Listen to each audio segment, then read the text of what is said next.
Daredevil born again का 4th episode आ चुका है, जिसके अंदर हमें डॉक्टर डूम तक का हिंट मिल चुका है, पर जो नहीं मिला है वो है अपना डेयरडेविल सूट के अंदर।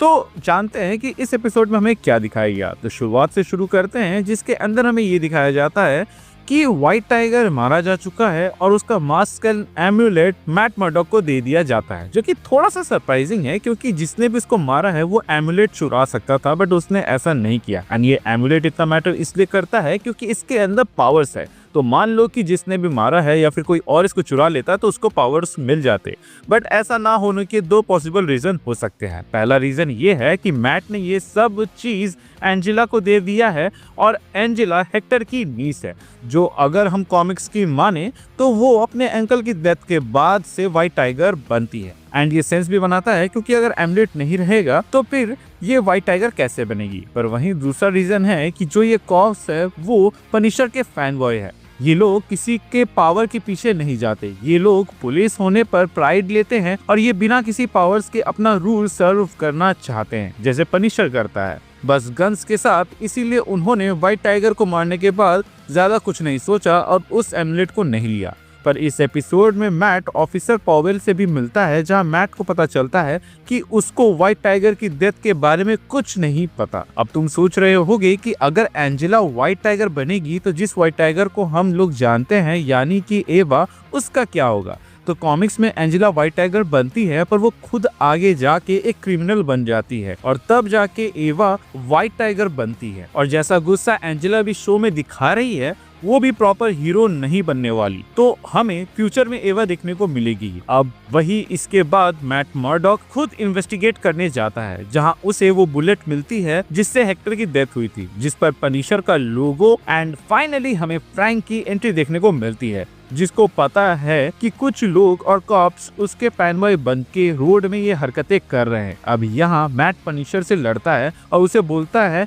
कुछ करने के लिए, क्योंकि दूसरे लोग उसका नाम इस्तेमाल कर रहे हैं। अब मैट ऐसा इसलिए बोलता है क्योंकि वो जानता है कि सिटी को एक विजिलेंटी चाहिए, पर वहीं पनिशर मैट पर चढ़ जाता है और फॉगी की बातें याद दिलाता है और मैट को ब्लेम करता है कि उसकी वजह से फॉगी मारा गया। मैट और फ्रैंक के बीच में इमोशनल आर्गुमेंट होता है, जहां पर ये दोनों एक दूसरे को पुश करते हैं वापस से अपने कॉस्ट्यूम को पहनने के लिए। और जो हम सिटी में दीवारों में किंगपिन के अलग अलग म्यूरल्स देख रहे होते हैं, इन सब पर फोकस करोगे तो इन्हें बनाया है म्यूज ने, जिसका प्रॉपर लुक हमें इस एपिसोड में मिला, जिसमें बेसिकली दिखाया जाता है कि म्यूज लोगों को किडनैप करता है और उन्हें अपनी अंडरग्राउंड बेस में ले जाता है, उनकी बॉडी से खून निकालता है ताकि वो दीवारों में पेंटिंग बना सके और फिर उसकी बॉडीज को टांग देता है। और इससे हम समझ सकते हैं कि म्यूज तो साइको किलर है ही, पर साथ ही साथ वो किंगपिन को भी एक्सपोज करना चाहता है। यहीं आता है हमारा दूसरा कैरेक्टर डैनियल, जो किंगपिन का सबसे लॉयल बंदा है,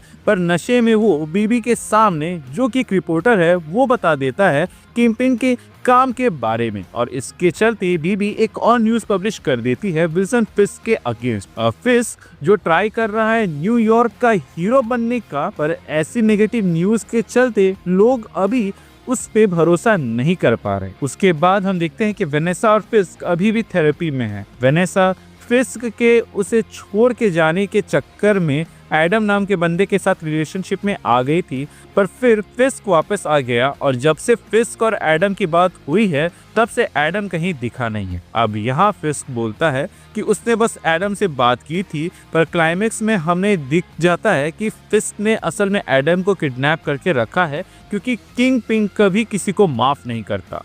इसके अलावा इस सीक्रेट पर हम देखते हैं कि किंगपिन की फेवरेट पेंटिंग भी टंगी होती है, जिस पर डेयरडेविल ने सीजन 3 में मार मार कर उसका खून बहाया था। पर जहां किंगपिन अपने डार्कनेस में जाता है, वहीं मैट मर्डॉक अपनी छत पर चढ़ता है। हम देखते हैं उसके सारे डेयरडेविल मास्क और उसके बैटन्स को, जिनके साथ वो फाइटिंग प्रैक्टिस करने लगता है। तो फाइनली नेक्स्ट एपिसोड में हमें डेयरडेविल देखने को मिल जाएगा। वहीं ईस्टर एग की बात करें तो जिस लेरॉय नाम के बंदे का केस मैट लेता है, जो चोरी करते हुए पकड़ा गया था, वो मेंशन करता है कि स्क्रल ने ये चोरी करी हो। तो अब ये बस जोक है, पर सीक्रेट इन्वेजन ने इस कहानी को ऑलरेडी बर्बाद कर रखा है। वहीं इस सीन में मैट मर्डॉक मिलता है सोफिया ओज़ोला से। अब यहाँ एक अजीब चीज होती है। सोफिया से बात करते हुए मैट मेंशन करता है कि वो अपने होम कंट्री की लैटवियन ट्रीट्स लाई है। वहीं विल्सन फिस्क भी एक परफॉर्मेंस अटेंड करने जाता है लैटवियन एम्बेसी में। अब अगर आप ध्यान दो तो यहाँ पे लैटवियन कहा गया है, ना कि लैटवेरिया, लेकिन लैटविया यूरोप में एक रियल कंट्री है। अब कुछ स्टोरीज में बताया जाता है कि लैटविया के दो ब्रदर्स ने मिल के ही लैटवेरिया कंट्री को बनाया था, तो वो दोनों अलग अलग जगह हुई, पर स्टिल एपिसोड में 2 बार लैटविया का मेंशन किया गया है। तो मान सकते हैं कि फ्यूचर एपिसोड में हमें इसका कनेक्शन बैठते हुए भी दिखेगा, जहाँ पर हमें डायरेक्ट या इनडायरेक्ट डॉक्टर डूम का रेफरेंस मिल जाएगा या फिर उसके कंट्री लैटवेरिया के बारे में पता चलेगा। बाकी ये था आज का एपिसोड। डेयरडेविल के और भी 5 एपिसोड बाकी हैं फर्स्ट सीजन में। देखते हैं कि उसमें हमें क्या क्या देखने को मिलता है। क्या हमें फिर से पुराना वाला डेयरडेविल वर्सेस किंगपिन फाइट देखने को मिलेगा या फिर यहाँ पे सिर्फ पॉलिटिक्स चलने वाला है। तो गाइज आज के लिए बस इतना ही। मिलते हैं एक नए वीडियो में नए टॉपिक के साथ, तब तक के लिए बाय बाय।